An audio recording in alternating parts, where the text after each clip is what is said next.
Welcome back. So like we've been telling you that Kotak block is done. So let us see how that stock moves because that removes a bit of a supply overhang. But we have to discuss stock calls from our experts. Ashwani, all buys today? See, you have to maintain a bias on the upside because if you get dips, they will not be very large. So HDFC is a buy with a stop of 1700, target of 1810. M&M is a buy with a stop of 450, target of 475. IndusInd Bank is a buy with a stop of 400, target of 435. JSW Steel is a buy with a stop of 188, target of 204. And PVR is a buy with a stop of 930 and look for targets of 985.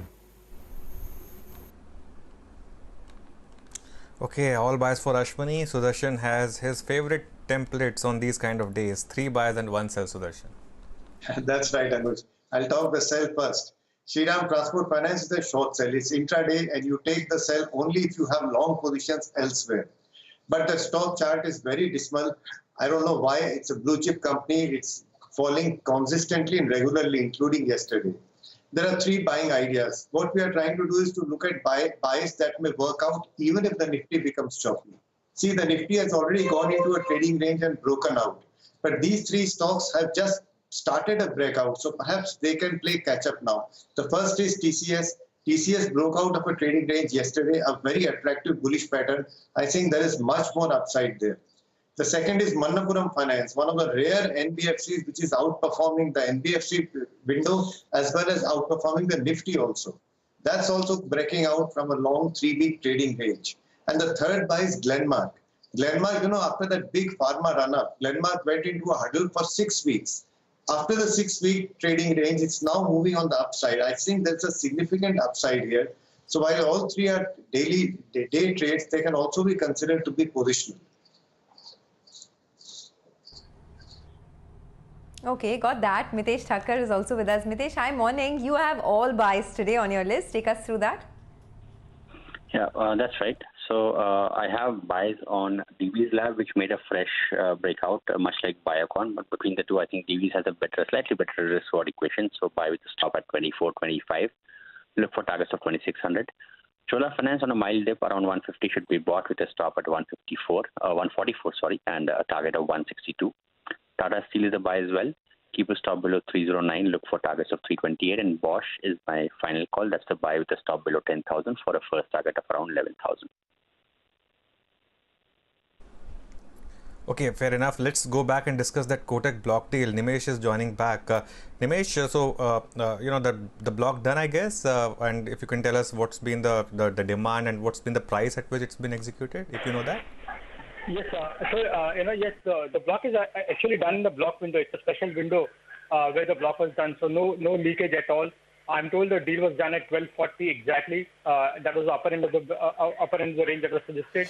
The demand was very strong on it, so that was known even last night when the book was launched that already 2x demand was there. I believe by early morning there was almost 4x demand in the book. So the demand was very strong. Given that it's done in the block window, there will be there is no leakage in the stock now. So it's only going to the large institutional investors. What will happen now is one, you'll probably see a bit of short covering in the stock today.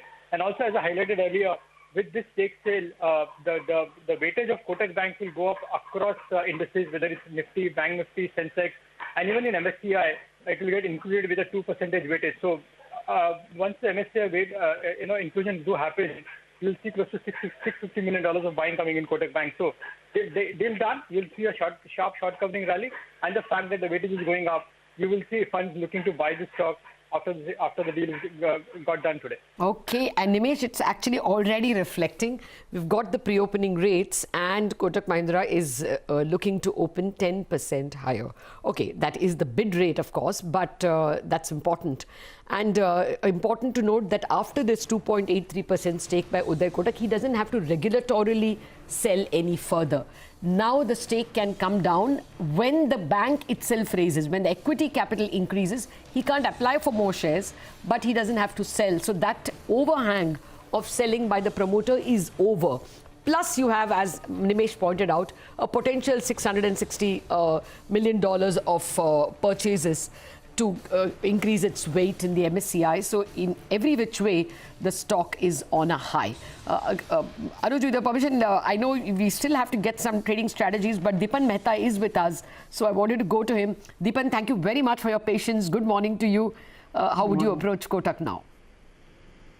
I think that one of the uncertainties surrounding the stock certainly gets resolved with this thing. And for the past several years, Jata, you've also been covering this particular sensitive issue about promoter holding in Kotak and how it may impact the performance in terms of equity dilution or getting a strategic investor. And there were many theories and possibilities, but now I think it's finally over and done with.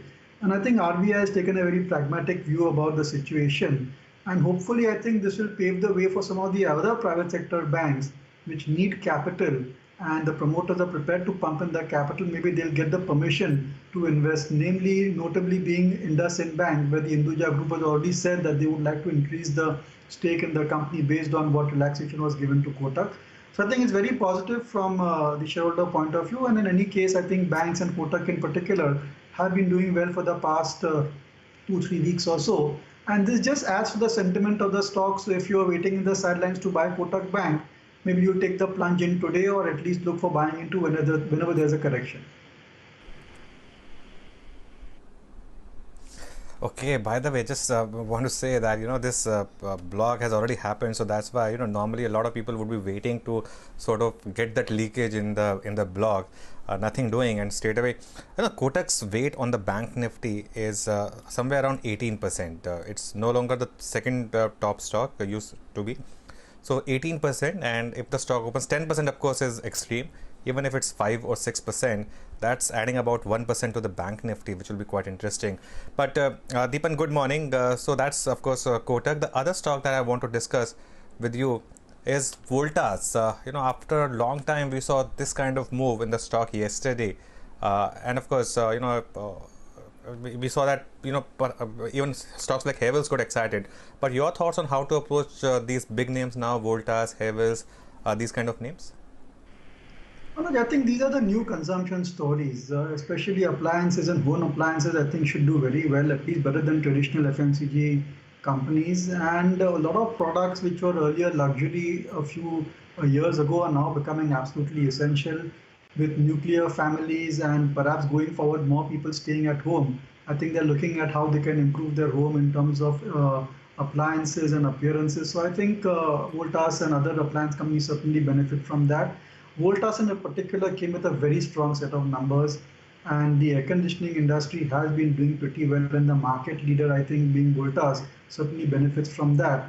Even the commentary on the con call was extremely positive, where the management categorically said that wherever the areas have opened up, they are seeing very strong demand for air conditioners, and that's very positive even for the current quarter. And I think that after the correction caused by this pandemic, I think valuations are reasonable for Voltas, and I would say that these levels of slightly lower are good entry points for long-term investing in Voltas. And my sense is that within the appliance sector, I think the cooling products are doing the best. The other day we saw results of Symphony also, they were also quite impressive. So I think a larger portion of your allocation towards the appliance manufacturer should be towards cooling products. So you could consider a Voltas and maybe even a Symphony. Havells has got many other appliances and products and cables as well. So to that extent, it's not a complete play on the appliances sector. But nonetheless, I think it's a great company. I just feel the valuation is a little bit on the higher side compared to some of the other appliance manufacturers. Oh, absolutely.